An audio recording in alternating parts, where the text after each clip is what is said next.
जब से आप पधारे हैं ऐसा एहसास होता है जन्मों से आप हमारे हैं। ऐसे हमारे बीच में रहने वाले सदा गरीबों के मसीहा, किसानों के मसीहा और सर्व हितार्थ काम करने वाले माननीय रतन जी देवासी साहब से निवेदन करूंगा कि वे आए और हमें उद्बोधन स्वरूप, आशीर्वाद स्वरूप, संबल स्वरूप अपने उद्बोधन से लाभान्वित करावे। श्रीमान रतन जी देवासी साहब।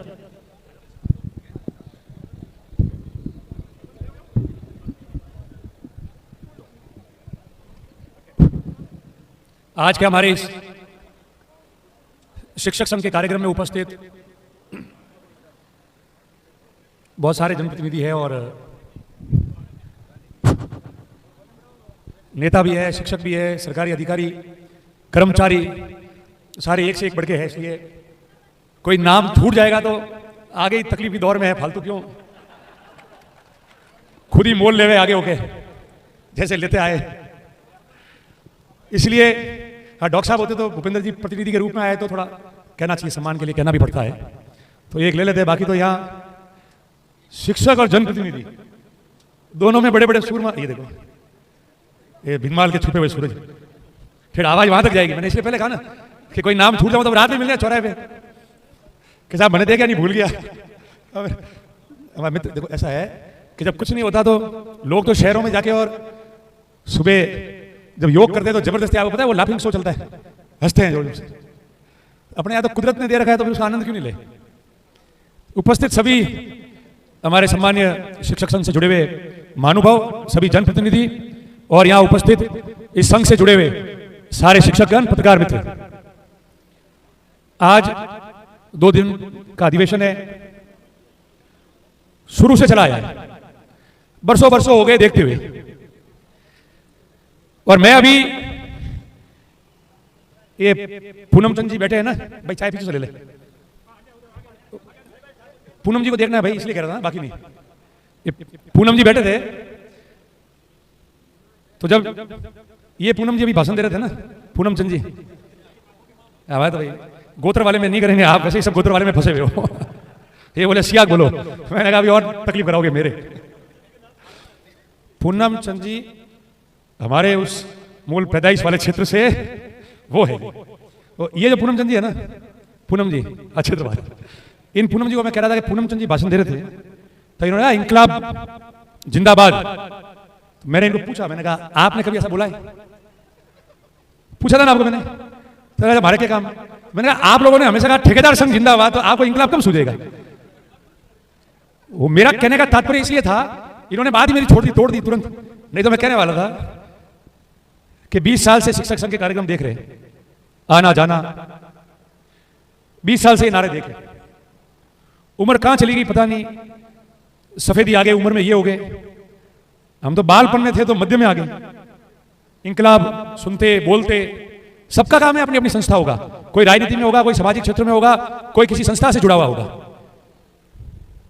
तो वो उस नारे को इसलिए बोल रहा था कि वो बुलंद आवाज से कहना चाहता था कि हम संगठन के लोग हैं, हमारी जो राह हमने पकड़ी है वो हमेशा इसी रूप में चलती रहे, इसलिए वो मजबूती से उस बात की शुरुआत कर रहे थे। आज हम सब यहां बैठे परिवार के जैसे। अभी डॉक्टर साहब चले गए यहां से, भूपेंद्र जी कह रहे थे एक बात, तो ठीक बात है उनकी, अच्छी बात थी कि अपने हितों के अधिकारों के लिए लड़ने के लिए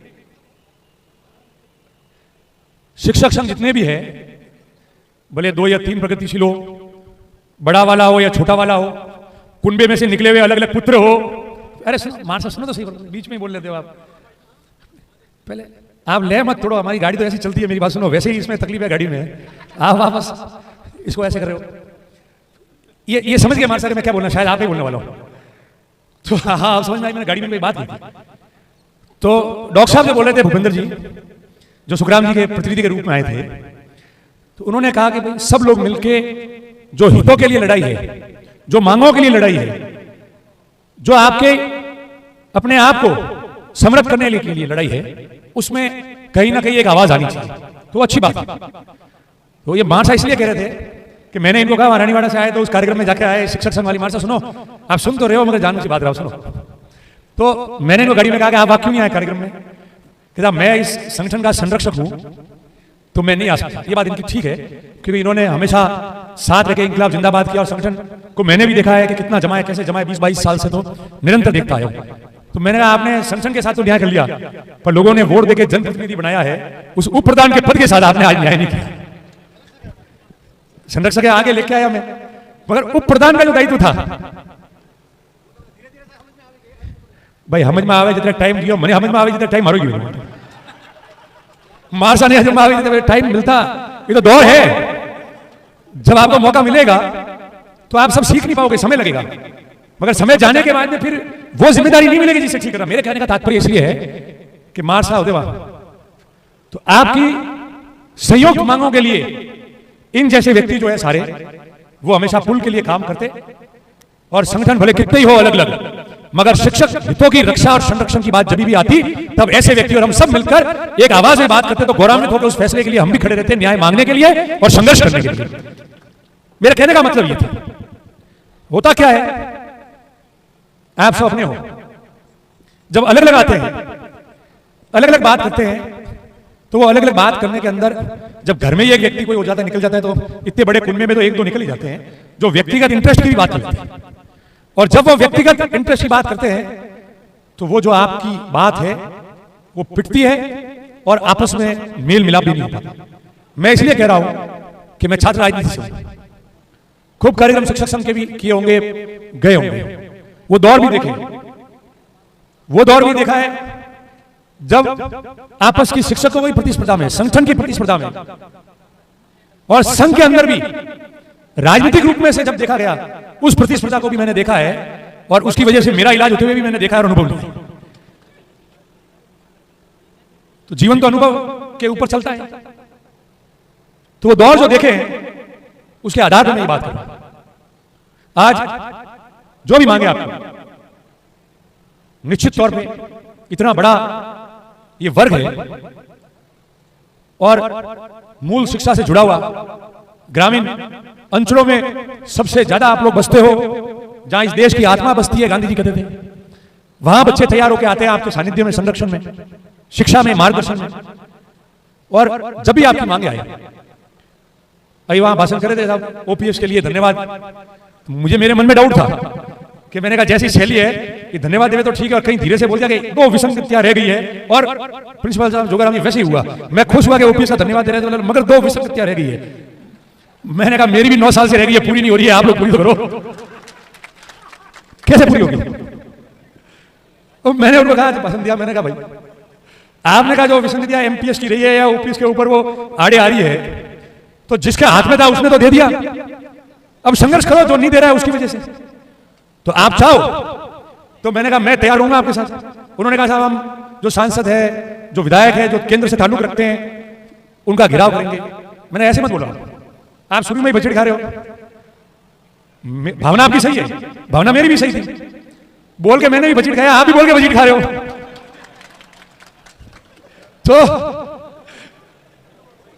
तो आपकी ओपीएस और एमपीएस में कैसे तालमेल होगा जब मेरा ही नहीं हो पाया लोकसभा और विधानसभा का?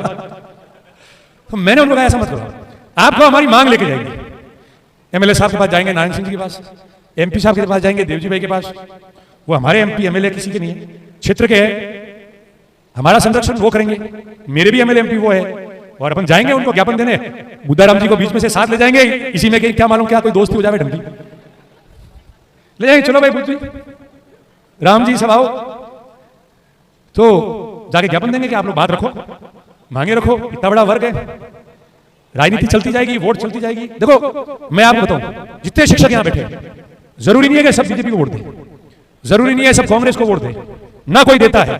वोट देने का अधिकार उस व्यक्ति को है क्योंकि भारत का संविधान ने उसको अधिकार दिया, और किसी को नाराज नहीं होना चाहिए। अगर भागीरथ जी मान साहब मेरे को वोट देते आए या दे रहे हैं, और वो अगर दूसरे को नहीं दे रहे हैं या मेरे को कोई दूसरा नहीं दे रहा है, तो मुझे नाराज नहीं होना चाहिए, क्यों? उसका अधिकार है, वो अपने अधिकार और सोच समझ के वोट देगा, उसकी नाराजगी कभी नहीं रखनी चाहिए। नाराजगी कहां होती है? जब राजनीतिक लड़ाई में कोई पार्टी बनता है और उनके लोग या कार्यकर्ताओं को जानबूझ के प्रताड़ित करना या ऊंच नीच करना, चुनाव में, छोटे मोटे चुनाव में बैठना, पार्टी बनना, उस समय थोड़ा मन में रहता है कि यार ये अपन को वोट नहीं देते, अपन नहीं छेड़ते, मगर इतना नहीं करना चाहिए, तब बात आड़े आती है। बाकी एक वोट या उसका परिवार वोट देके आता है, अगर उसके लिए कोई कुछ कहे और पीछे पड़े तो वो राजनीति में कभी भी आदमी आगे नहीं बढ़ सकता, ये मेरा मानना है और आपको आज कह रहा हूं। आपके समक्ष करा। तो मेरे कहने का मतलब था कि अभी मेरे पुराने मित्र वो राजू जी कहाँ गए, पहले चुनाव मीटिंग हमने साथ की थी, महामंत्री जी। अरे यार आप ऐसे मत बैठो, मेरे जैसे नंबर नहीं आएगा। ये आगे जो आपके बैठे है ना, ये रिटायर होने के बाद भी संरक्षण करके नंबर ले लेंगे, बुढ़ावा आ जाएगा अपना। पहले चुनाव से मेरे अजीज मित्र रहे, साथ रहे, मदद की, 20 साल पहले की बात कर रहा हूं। अभी उन्होंने ट्रांसफर की बात की थी कि ऑनलाइन चढ़ाए, सारी बातें हुई, हो सकता हुआ हो, मगर आपके प्रदेश में तो हुए। सही गलत क्या मैं उसका मूल्यांकन नहीं करता, मगर आपके कुछ कुछ क्षेत्र में तो यहाँ थोक में हुए ट्रांसफर, कोई कमी नहीं रही है। अब वो कैसे क्या हुआ, जब वो राजनीति का विषय बहुत लंबा है, मैं उसमें नहीं बोल सकता। पर मेरी बात आपको कहूं तो मेरे पास जो आया पहली लिस्ट में नहीं हुआ। मैंने जाके मंत्री जी से निवेदन किया कि साहब पहले तो मैं आया हूं और मेरी तब देख लो, और दया नहीं करना है तो दया कर लोगे। यहाँ बछड़े खा रहे हैं 10 साल हो गए और अभी भी लोगों की लेके आए, और वो भी मास्टर होगी तो वो सुखी रहेंगे, हम भी सुखी रहेंगे। सबकी थी, जो आया जहां आया, मैंने कभी नहीं पूछा कहां कहां है, किस पार्टी का है, क्या कर रहे हैं। सही है, अगला आदमी प्रभावित नहीं होना चाहिए, गलत नहीं होना चाहिए, दे दो, कोशिश करेंगे। लिख के जयपुर गए, दिए, लगभग सारे हो भी गए। एक आधा उदाहरण तो मैं बता नहीं सकता, मगर कोई ऐसा शिक्षक, बहुत सारे बैठे, जिसको मैंने खुद ने स्वयं देखा कि नहीं ये तो यहां नहीं रहना चाहिए और यहां से निकालना चाहिए, ऐसी कलम न तो चलाई न ट्रांसफर हुआ। गांव के लोग आए और कह के गए और हुआ हो, और फिर बिल फाड़ने कोई जबरदस्ती जैसे पहले से होता आया है मेरे खिलाफ, वो किया हो तो फिर मुझे देखो, मेरी गारंटी नहीं है कि हो। अब मार साहब मुझे कह रहे थे, भागी जी मेरे पास बैठे थे, हम बात कर रहे थे कि साहब वो बीओ साहब ये दोस्ती वाली बात है कि साहब वो सागड़ वाले प्रिंसिपल ने थे काट दिया। मेरी मार साहब 10 साल हो गया, अभी धूल हो रहा है, और आपको अगर पसंद नहीं आया तो मैं आपके घर पे आके बैठने को तैयार हूं, मगर अभी तो कम गाओ। मैंने वो तो खुद मेरे पास आए थे ये बैठे लोग से, सागड़ वाले पूछो कि साहब मुझे जाना है टटो, कर दो। मैंने जाओ भाई, कोई ना नहीं है। अब आप वहां चले गए, भावना होगी तो वापस यहां भी आ जाएंगे, मेरे क्या है। बार साहब खुद मैं इसलिए सार्वजनिक बात करता हूं क्योंकि देखो सब लोग बैठे हैं, सच बात कहेंगे, लोगों के बीच में रहेंगे, चर्चाएं करेंगे तो अच्छा सार निकल के आएगा। कई बार लोग कहते हैं, मैं कहता हूं ना क्या मेरे से अनजानी में गलती हुई है और आपको लगेगा नहीं साहब ये गलती की और गलत निकाला, उस टीचर को जानबूझ के प्रताड़ित किया है, तो सभा में खड़ा होकर बोलना चाहिए, उसमें कोई अपमान नहीं होता है। उसमें सही बात सामने आती है तो निर्णय अच्छे होते हैं। अच्छी बात करने से, बोलने से, चर्चा करने से अच्छे निर्णय होते हैं। आप सब जानते हैं, आप शिक्षक हो सारे। इसलिए मैं आपको विश्वास दिलाता हूं कि देखो ये सब चलता रहेगा, राजनीति, आना जाना, ये वक्त की बातें होती है। और आगे पीछे करने से कोई सोचता है कि चुनाव जीता जाता है तो वो उसकी गलत फहमी है। चुनाव उससे नहीं जीते जाते, चुनाव तो कोई कितना ही दौड़े, समीकरणों से जीते जाते हैं। समीकरण बदलते हैं तो सोता भी जीतता है, और समीकरण नहीं बदलते हैं तो दौड़ता भी गिर जाता है। ये कायदा आप सब, उसके लिए ये हथकंडे करने से कोई फर्क नहीं पड़ता। गांव के लोग होते हैं, आके मजबूर कर लेते हैं, कार्यकर्ता होते हैं तो निश्चित तौर पर कभी दबाव में भी रहता है। पर मैं आपको विश्वास दिलाता हूं, अगर कहीं भी कोई त्रुटियां रही हो, गलतियां हुई हो, उनको सुधार करनी है, और कोई वंचित है, जरूरतमंद है, कोई तकलीफ में है और उसको उसके अनुसार काम नहीं हो पा रहा है, तो आप निश्चित तौर पे मुझे आके बताना। मेरी तरफ से मदद करने में कोई कमी नहीं रहेगी, भले वो कोई व्यक्ति हो, कोई शिक्षक हो। और बाकी मैंने आपको कहा चुनाव का समीकरण से होता है। सबसे बड़ी बात ये होती है कि जो लोगों के मन में होता है और लोगों का दिल जीता हुआ जिसने होता है, वो उम्र भर जीता हुआ होता है। इससे बड़ी बात कोई नहीं होती। बाकी चुनाव तो 5 साल के होते हैं, 9 साल हो गए, 10 साल होने आए, मेरे पास कोई पद नहीं। चुनाव एमएलए एमपी भी आ रहा हूं, हारने के बावजूद भी मत प्रतिशत में राजस्थान में पहले 5-10 नंबर में रहा हूं पार्टियों में। इतनी आशीर्वाद आप लोगों ने दिया, जब जाके उस स्थिति में रहे। पर हार होती है, तो 10 साल से कोई पद नहीं है, फिर भी लोगों के बीच में दौड़ रहे हैं, तो वो तो जब तक शरीर में क्षमता है और जिसको मन में यह है कि पद मिले नहीं मिले, दौड़ना है और मजे करना है, लोगों के बीच में रहना है, काम करना है, एक दूसरे को मिलना है, और जो राजनीतिक और सामाजिक जीवन में है उसका आनंद लेना है, वो ये सोच लेगा तो वो आदमी सदैव दौड़ता रहेगा। नहीं तो कहीं तो नहीं रहते, पद से उतरते ही बीमार हो जाते। तो अपने तो जब तक शरीर में है मामला, तब तक तो कोई कमी आने वाली नहीं है। भले कोई चुनाव लड़े, जीते, हारे, नहीं लड़े, कहीं भी रहे, मगर ये काम बंद नहीं होने वाला। तो आपके बीच में जो सेवा का मौका है, वो निरंतर अवसर मिलेगा सबका सेवा करके जारी रखने का। और आप सबको मैं बस इतना ही निवेदन करता हूं, सारी बात हो गई, काफी बात हो गई। जैसा आप चाहोगे, जिस रूप में मदद चाहते हो, मैं आप लोगों के लिए तैयार हूं, कोई कमी नहीं आएगी। संघर्ष जीवन का एक भाग है। आप लोग संघर्ष करते हो संगठन से, आपके लिए, हम संघर्ष करते हैं खुद के लिए, पार्टी के लिए, आमजन के लिए। जो व्यक्ति अपनी अपनी संस्थाओं से जुड़कर समाज के लिए, संस्थाओं के लिए, अपने वर्ग के लिए, अपनी पार्टियों के लिए सिद्धांतों पर चलते हुए संघर्ष करता रहेगा, उसका संघर्ष इतिहास में याद रहेगा और लोग आपका उदाहरण पेश करके आगे चलेंगे। काम करना है तो इस रूप से सबको करना है, तो हम आगे बढ़ते रहेंगे। आप सबका आभार व्यक्त करते हुए धन्यवाद देता हूं। आप लोगों ने याद किया, हमेशा आया। कुछ बातें महाराज राम सिंह ने कही थी। ऐतिहासिक सम्मेलन हुआ था स्कूल के मैदान में और राम सिंह ने आपको बातें कही थी। आप लोगों ने जोर शोर से वादे किए थे, तालियां बजाई थी और उसका फल भी मिला है, गाड़ी पास भी आई थी। थोड़ा बहुत रहा है तो इस बार तरस खा लेना, और तो क्या कह सकते हैं। क्यों जयगन जी, है ना? नहीं, बाकी तो देखो जो काम है वो तो जारी रहेगा, वो तो बंद होने वाला है नहीं, सेवा घूमना। मगर थोड़ा क्या है कि आत्मा की संतुष्टि बहुत ज्यादा जरूरी है, आप जानते हैं, तो वो हो जाएगी। और जिस तरीका का आज खुशनुमा माहौल आपके यहाँ है, अच्छा आपका सम्मेलन की शुरुआत हुई है प्रथम सत्र की, मौसम भी अच्छा हो रखा है, हवा ठीक चल रही है, तो मेरे को लगता है कि ये हवा मेरे इन प्रवीण जी, पूनम जी, राम जी, इन सबके काम आ जाएगी आगे, बुद्धा जी के सबके। बहुत बड़े शब्द आपको गए, आप याद रखना, मंथन करना, नहीं तो 6 महीने बाद बात करना। तो इस हवा का असर राम जी और बुद्ध जी बैठे वहां से यहां तक मिलेगा, कैसे क्या है देखी जाएगी, अभी से बोली नहीं जाती बात। तो आप सबको मेरी तरफ से बहुत बहुत धन्यवाद, आभार, जय हिंद, बहुत बहुत साधुवाद, बहुत बहुत धन्यवाद।